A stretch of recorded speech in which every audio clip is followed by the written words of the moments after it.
After watching this video, you will never, ever want to get your real estate license. And if I'd known just this one thing that I'd be faced with one day as a realtor, I don't think I'd even become a realtor. I think I'd have been a mortgage broker. Here are the top 5 things that I've seen that are strange as a realtor.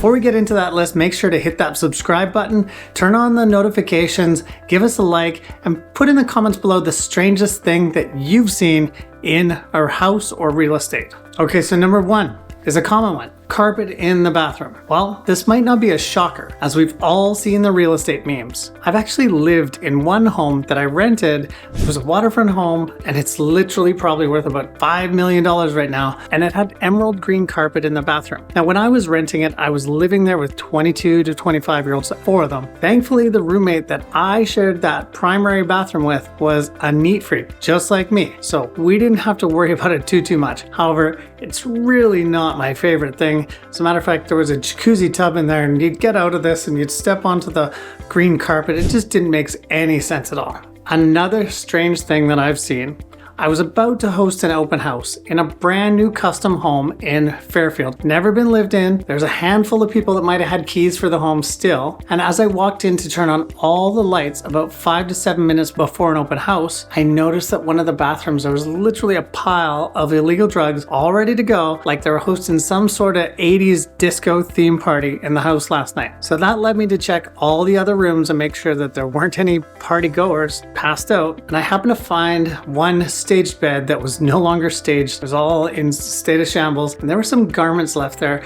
that maybe were forgotten in haste as the people left. Now, the hardest part about this was, what do you tell the seller? Considering the seller is one of the people that may have been there and may have had the keys, maybe they weren't there with their husband or wife, and maybe mentioning it is just going to trigger a bunch of negative responses in a slower market where the home hasn't sold in a couple of months, and this could be sealing my fate as a realtor and getting me fired pretty quick. Don't worry, I did the right thing. Despite how hard it was knowing what I could have faced or what it could have triggered, I contacted the seller and tactfully giving the seller an absolute easy way out of the event, so that if in the event that they were there or they were embarrassed or they were upset, there was a nice easy out for them. Easy peasy. I managed to retain my job and sell the property, and thankfully they didn't get offended. Okay, so number 3 is like just recent, like it was probably a month ago that I saw this. So one of the craziest things I've seen is a $15 million home in Oak Bay that was overbuilt, engineering wise, I'd say, to say the least. It had an underground garage that would park 10 to 15 cars with a car turntable on it. And that wasn't the weird part. I mean, it was overbuilt. There were security cameras everywhere, but every single passage doorway had like a biometrics lock on it. Passageway doors are just the doors that divide between the rooms, and every single one of them had a biometrics combination lock. So you had a thumbprint and a combination. I mean, that was freaking me out. I actually thought that it was either used for, I don't know, like human trafficking or major like illegal drug supply or creation. Anyway, it's in the middle of Oak Bay and in the middle of Uplands, and it was worth $15 million. This is not so much what I had seen, but what other people had seen during a property that I had listed. What I had been hearing from agents who were viewing the property with buyers, and they tried to view my listing, and they were met with resistance from one of the seller's daughters. She made it almost impossible to coordinate, and somehow she was always engaged in some sort of inappropriate activity just at the beginning of a showing. Now, she knew about these showings, and there were several notifications sent to her. So the realtors politely indicated that the young lady made the showing ridiculously uncomfortable by either being naked or making her boyfriend or girlfriend or multiples of that engaged in some sort of activity that made everybody feel uncomfortable. So finally, I had a buyer that actually approached me and wanted me to show the property, so I had an opportunity to go over there and see if this was actually happening.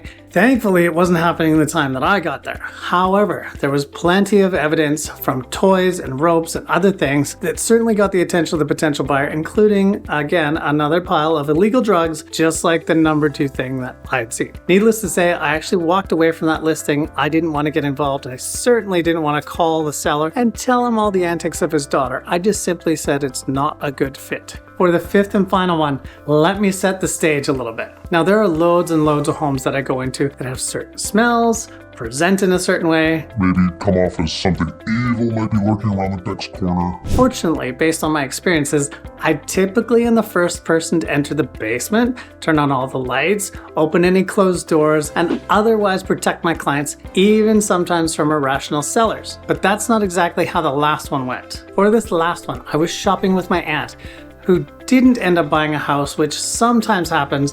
They missed out on a few good opportunities by hesitating despite my encouragement, and we were working with a reasonable budget, looking at acreages with suites so that they could provide a property for themselves and some relatives. Now, after searching for a few months, we came across one that looked really good on paper, and it actually had 2 houses on 1 acreage, and it looked great in the pictures. I usually like to try and start my showings on the low point and work my way to the high point. So on this property, the accessory building seemed to be older, it was tenanted, and so of course it didn't present as well in the pictures, so I thought I'd start there. Now, the tenants that lived there, they lived okay. They looked like they cleaned up once in a while, and it certainly wasn't infested with rats or anything like that. You know, they had dirty dishes all over the place, but it was livable.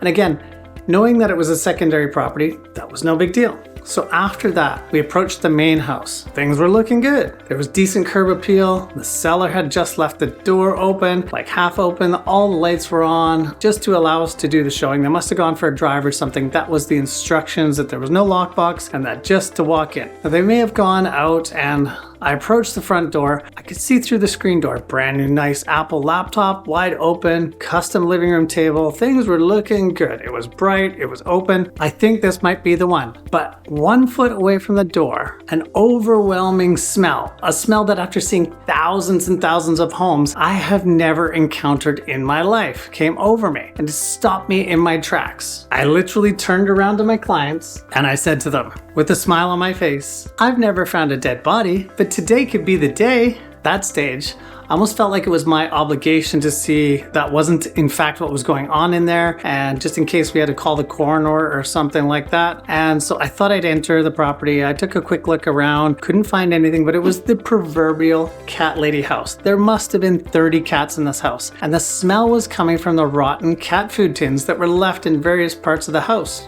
Needless to say, my aunt decided to not look at any more houses after this unfortunate experience, and she didn't buy in a market that was just taking off. And unfortunately, by the time she sort of gathered herself after this traumatic experience, she was too late and she had missed out on the market. It's unfortunate, but if you're inviting someone into your home, know that these invitations and the way that you present your home can actually make a difference in somebody's financial life and their well-being. So for instance, my aunt, she got priced out of the market. She hasn't bought since, and it probably cost her about $500,000 just because she was kind of traumatized by this last experience. I mean, don't get me wrong, she is frustrated that she'd missed out on a few, and her son and daughter-in-law weren't exactly getting along during the process. But other than that, make sure that you take care of your home and present it in the best possible light, because you could be making a difference in someone's financial and mental well-being. My name is Chris Cochran. That was the 5 worst things that I've seen in real estate.